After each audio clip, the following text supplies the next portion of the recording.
அஸ்ஸலாமு அலைக்கும். Hi hello welcome to NP vlog. வாங்க வீடியோக்குள்ளே போகலாம்.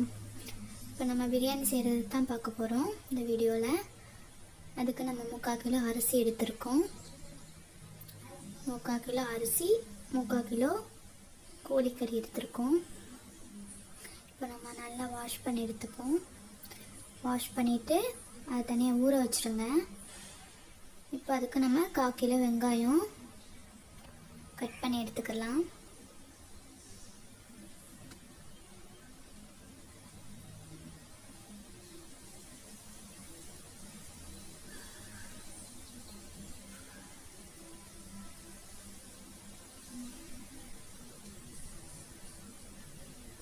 பட்டை, ஏலக்காய், கிராம்பு எல்லாம் எடுத்துக்கோங்க.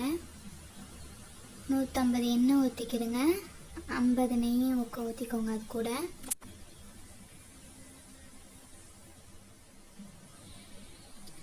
எடுத்து வச்சிருந்த பட்டை, ஏலக்காய், கிராம்பு அதெல்லாம் நம்ம போட்டுப்போம். இப்போ அது கூட வெங்காயத்தையும் சேர்த்து நம்ம நல்லா வதக்கிப்போம்.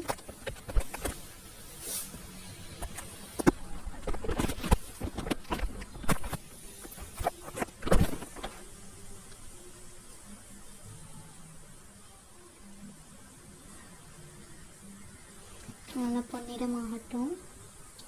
பிரியாணிக்கு மெயினே அதுதான், வெங்காயம் நல்லா செவக்கணும். இப்போ அது கூட கொத்தமல்லி இலையும் நம்ம போட்டு கிண்டி விட்டுக்கலாம்.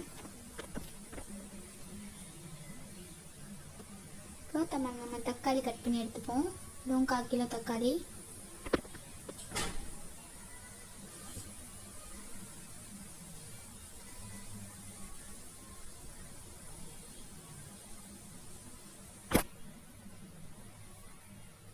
கட் பண்ணி எடுத்துக்கிட்டாச்சு. இப்போ நம்ம முந்திரி பருப்பு வறுத்து அது கூட நம்ம சேர்க்க போகிறோம். அதுக்கு 100 முந்திரி பருப்பு எடுத்துருக்கோம். அதை ஒரு கடாயில் சும்மா போட்டு வறுத்து எடுத்துக்கலாம். வறுத்து எடுத்து மிக்ஸி ஜாரில் போட்டு நம்ம அரைச்சி எடுத்துப்போம். பாருங்கள், அரைச்சி எடுத்துக்கிட்டாச்சு. இப்போ இது கூட 5 ஸ்பூன் இஞ்சி பூண்டு சேர்த்துக்கலாம். நம்ம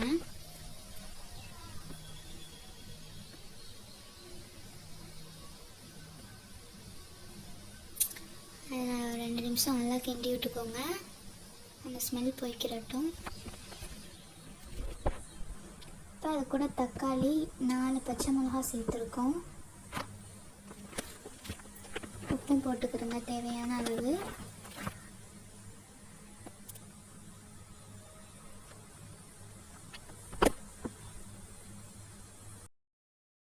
இது இஞ்சி பூண்டு போட்டு கிண்டியாச்சு. நல்லா கிண்டியாச்சு. இப்போ அது கூட மிளகாத்தூள் சேர்த்துக்கலாம். 2 ஸ்பூன் போட்டுக்கோங்க மிளகாய்த்தூள். அதையும் போட்டு நம்ம நல்லா மிக்ஸ் பண்ணி விட்டுக்கிறோம்.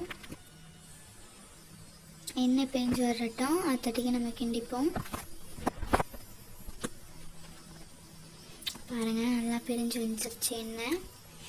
அது கூட நம்ம 150 தயிர் சேர்த்துப்போம். அதையும் நல்லா மிக்ஸ் பண்ணி விட்டுக்கிறோம்.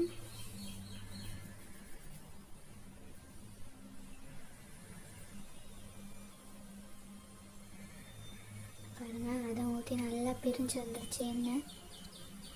நல்லா கொஞ்சம் கிண்டி கிண்டி விட்டுக்கோங்க, அடி பிடிச்சிடாம. நல்லாவே பிரிஞ்சு வந்துருச்சு எண்ணெய். இப்போ அது கூட நம்ம கறியை சேர்த்துப்போம்.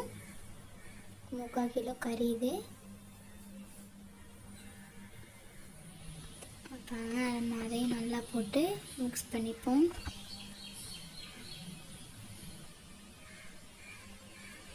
நல்லா அடி பிடிச்சிடாம கிண்டி விட்டுக்கோங்க. நம்ம முந்திரி பருப்பு அரைச்சி வச்சிருந்தோம் இல்லையா, அதையும் நம்ம ஊற்றி இது கூட சேர்த்து கிண்டி விட்டுக்கலாம்.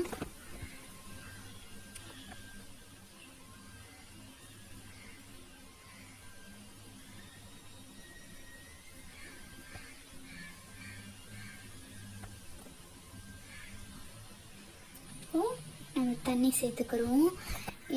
எந்த பொருளில் நம்ம அரிசி எடுக்கிறோமோ, 1 எடுத்தோம்னா அதுக்கு 1.5 தண்ணி ஊற்றிக்கோங்க.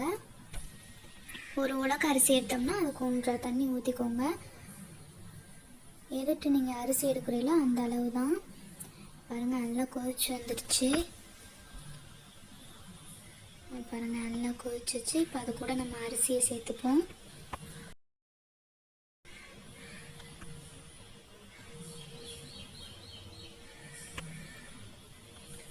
அரிசி சேர்த்துக்கிட்டாச்சு. இப்போ நம்ம அது கூட ஒரே ஒரு கிண்டி விட்டுக்கலாம். இப்போ அது கூட நாங்கள் வந்து பிரியாணி மசாலா கடையிலலாம் வாங்கி சேர்க்க மாட்டோம், இது வீட்லேயும் ஆட்டினது தான். நான் இதுக்கு தனி வீடியோ போடுறேன் நாங்கள் என்ன மசாலா ஆட்டி போடுறோம்னு. இது வந்து 2 ஸ்பூன் போட்டிருக்கோம். இப்போ உப்பு சேர்த்துக்கிறோங்க, டேஸ்ட் எப்படி இருக்குன்னு பார்த்துக்கிட்டு பத்தலைன்னா உப்பு சேர்த்துக்கோங்க. நல்லா கொதிச்சிருச்சு. இதோட நம்ம க்ளோஸ் பண்ணி வச்சு தம் போட்டுருவோம். 20 நிமிஷம் தம் போட்டாச்சு. பாருங்கள் பிரியாணி ரெடி ஆயிடுச்சு. நல்லா தண்ணிலாம் இல்லாமல் அழகாக குக் ஆயிடுச்சு. இப்போ நம்ம சிக்கன் பிரியாணி ரெடி ஆயிடுச்சு. பாருங்கள் இப்போ போடையில் காமிக்கிறேன் எவ்வளோ அழகாக இருக்குன்னு பாருங்கள். உதிரியாக உடையாமல் அரிசி போட்டதோடு கிண்டி விட்டுறக்கூடாது. அரிசி போட்டதோடய க்ளோஸ் பண்ணி வச்சுருந்தேன். தண்ணி வத்திருச்சா என்னென்னு மட்டும் செக் பண்ணி பார்த்துக்கிறேன் லைட்டாக. பாருங்கள் கிண்டி விடாமல் இருந்தால் தான் இது போல் நம்ம உதிரியாக பிரியாணியை பார்க்கலாம். கிண்டி விட்டால் உடஞ்சிரும். பாருங்கள் எவ்வளோ அழகாக இருக்குன்னு. பிரியாணி ரெடி ஆயிடுச்சு. பிளேட்டில் நாங்கள் சர்வ் பண்ணுறோம். பாருங்கள் சிக்கன் பொரிச்சு ஆனியன் ரைத்தா வச்சு சூப்பராக ரெடி பண்ணியாச்சு. உங்களுக்கு அந்த வீடியோ பிடிக்கும்னு நினைக்கிறேன். பிடிச்சிருந்தா லைக் அண்ட் ஷேர் பண்ணுங்கள். மறக்காமல் சப்ஸ்கிரைப் பண்ணிடுங்க. கூட இருக்க பெல் ஐக்கானை கிளிக் பண்ணிடுங்க. Tata bye bye. Thank you for வாட்சிங்.